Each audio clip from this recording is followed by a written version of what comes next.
Imam Junaid Al-Baghdadi. Pelajaran Akidah Akhlak. Saya sekolah Man 1 Kota Gorontalo, nama saya Zainal Basalama dan saya berasal dari kelas 11 PS2. Pendahuluan, tasawuf sebagaimana merupakan salah satu inti dari ajaran Islam, sangatlah penting untuk dipelajari dan terapkan di kehidupan sehari-hari, karena dengannya kita dapat berupaya mensucikan hati, melawan hawa nafsu, serta mendekatkan diri kepada Allah. Dan bertasawuf kita juga dapat meningkatkan kualitas iman dan ketakwaan kita terhadap Allah, karena dapat menyadarkan serta mengarahkan kita ke jalan yang benar. Terlepas dari itu, ilmu tasawuf merupakan ilmu yang terus mengalami perkembangan sesuai dengan zaman, sehingga melahirkan sebegitu banyak ulama sufi. Salah satu ulama sufi yang paling terkemuka di kota Baghdad pada saat itu adalah Imam Junaid Al-Baghdadi. Konsep tasawuf ajaran beliau sangat mudah diterima akal sehat karena berpegang teguh dengan Al-Quran dan As-Sunnah, sehingga saat ini beliau masih memiliki pengikut di kalangan sufi dan dijadikan rujukan dalam memahami tasawuf, baik sebagai pengetahuan yang sangat penting bagi umat manusia atau serta mengimplementasinya dalam kehidupan sehari-hari. Konsep pemikiran tasawuf yang dikembangkan oleh Al-Junaid belum tersusun secara sistematis, hanya disampaikan lewat ungkapan-ungkapan verbalnya, sehingga pemikiran tasawufnya baru banyak ditemukan dari tulisan-tulisan murid-muridnya. Mengutip pendapatnya, suatu saat Al-Junaid mengatakan, apabila saya telah mengetahui sesuatu ilmu yang telah lebih besar daripada tasawuf, tentulah saya telah pergi untuk mencarinya, sekalipun harus dengan merangkak.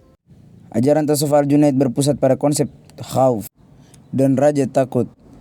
Dalam kurung khauf membuat kabid, rasa kecut, susah, sempit, harap, raja kepadanya, membuat menjadi basit, lapangan luas. Al-Junaid berkata, jika Allah membuat kabid dan khauf, maka hancurlah eksistensi kemanusiaanku, dan apabila Allah membuat basit dan raja, maka Allah mengembalikan eksistensi kemanusiaanku.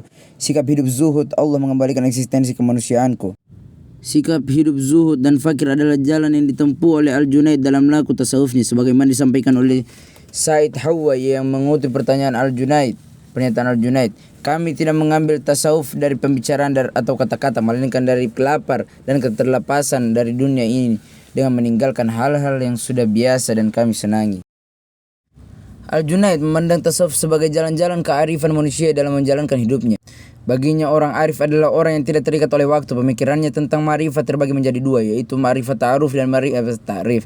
Ma'rifat ta'aruf adalah bahwa Allah Subhanahu wa taala memberitahukan orang banyak akan dirinya dan memberitahu orang banyak akan hal-hal yang mempunyai dirinya. Adapun arti ma'rifat ta'arif adalah Allah memberitahu orang banyak bekas-bekas kekuasaannya dalam cakrawala dalam diri manusia. Kemudian secara halus terjadilah benda-benda menunjukkan kepada orang banyak bahwa mereka itu ada yang menciptakan, yaitu Allah Subhanahu wa taala.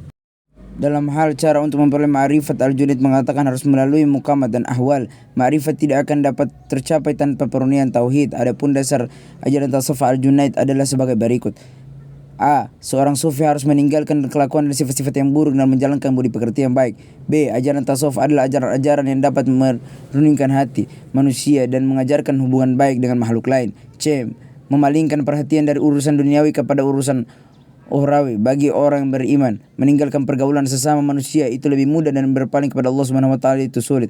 Menghancurkan gunung itu lebih mudah daripada menundukkan hawa nafsu. Harus berpegang kepada tauhid, yaitu mengesahkan Allah Subhanahu wa taala dengan sesempunya. Seorang sufi harus bisa melakukan 3 syarat amalan, yaitu 1. Melazimkan zikir yang disertai hima dan kesadaran penuh. 2. Mempertahankan tingkat kegairahan dan semangat yang tinggi. 3. Senantiasa melaksanakan syariat yang ketat dan tepat dalam kehidupan sehari-hari.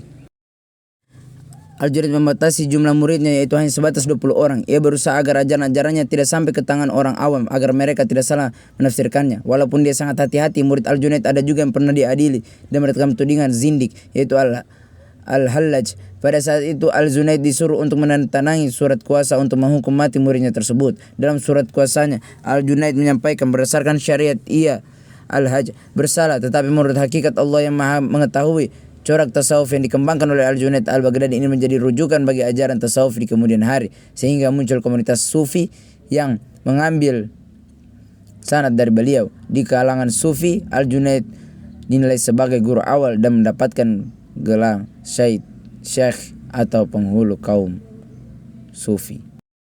Sekian dan terima kasih. Assalamualaikum warahmatullahi wabarakatuh.